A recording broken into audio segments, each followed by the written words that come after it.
Good evening, everyone, and welcome to the Fiscal Philosophy YouTube channel. I don't think it's any secret at this point that I hold shares of Medical Properties Trust and have made multiple videos on this particular stock. Now, this has been a big few days for a variety of reasons. So on Friday, they announced both their dividend, which people had been kind of waiting on the sidelines about, and that a deal had gone through that raised $1.1 billion in liquidity. And we also have word that it looks like the Yale deal has been approved. And as such, my understanding is upon closing, it will get us basically to that $2 billion liquidity mark that was their goal for 2024. Now, the bulk of this news came after market close on Friday, and the stock rose rapidly Monday at the opening of trading. And today, the day after, so to speak, it has pretty much done what the technical analysis guys call consolidating. It's kind of just gone sideways within a little range, bounced around a little bit.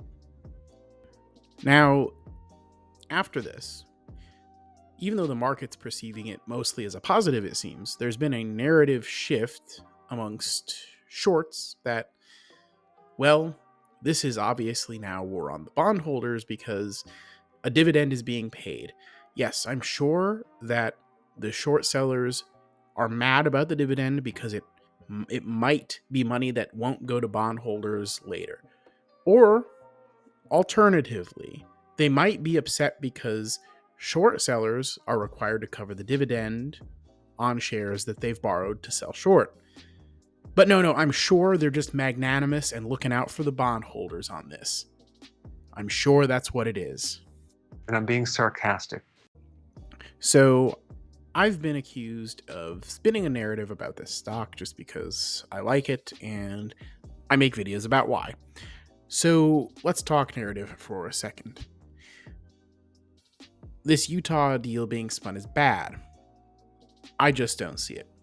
So my basic idea with this stock is that if they can cut deals that validate the book values on their balance sheet, then the stock is probably undervalued and we could realize a substantial return when the market sort of eventually realizes that. Now, the Utah deal in particular. So in Utah, on their balance sheet, they list that they have 7 properties that they value at $824 million, or at least that's the book value on the balance sheet.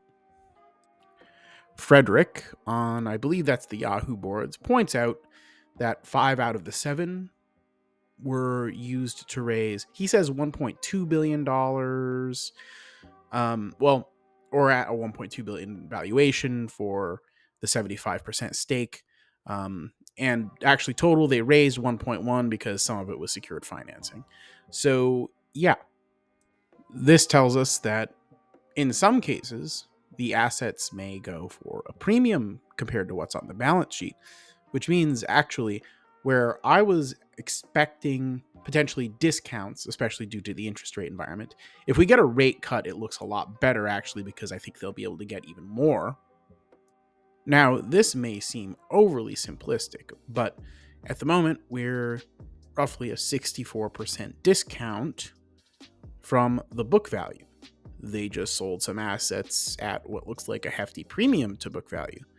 Now, I don't know how it is you can frame that as sucking or bad when we're sitting here, if you're like me, investing in this basically on the premise that the assets are worth roughly book value.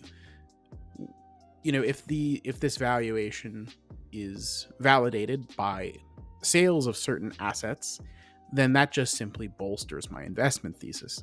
It's really simple, but it doesn't rely on anything like, woe is me for the bondholders, secret sealed documents, conspiracies in Malta. Nothing like that, really. It's a simple fact that These deals, these asset sales have happened, and they do validate the book value, or a 64% discount from book value. It's not really hard to do that arithmetic. Now, if they were, say, selling these Utah hospitals for a couple hundred million, that would be concerning to me.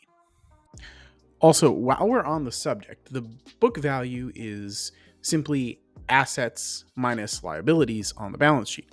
In addition to this premium valuation compared to book value on this recent asset sale, they can also buy back future debt maturities in later years at discounts from what they're listed for on the balance sheet.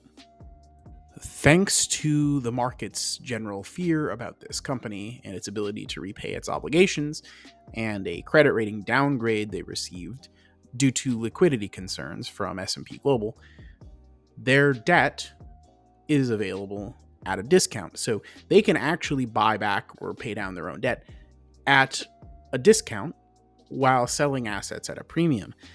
And if this is a balance sheet play, that's a good thing. Now, some people will disagree with me, and that's fine. In fact, they might say that I'm dumb. Maybe I should be wearing a cone-shaped hat. Or, succinctly as one man put it, wow, physical philosophy, you're not very smart at all. and hey, maybe the gentleman is right. Maybe I'm not very smart at all. But let's assume for a second that that's not the case. What would be the advantage of this additional liquidity they have? Well, this credit rating decrease they got near the end of last year was partially based on liquidity issues. So, if the near term risk of insolvency has gone down substantially because of additional liquidity, they may see a credit rating increase at some point.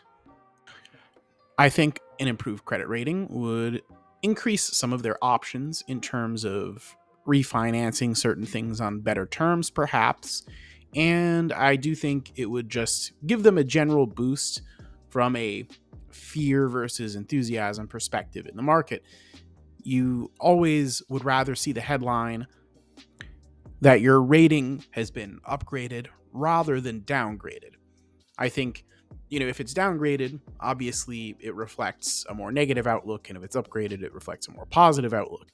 And I do think in this case that with this additional liquidity, that at least the near-term chances of insolvency have been greatly reduced. I do not particularly blame anyone for avoiding this stock or for being negative on it. As a matter of fact, analysts, a lot of them seem to dislike it.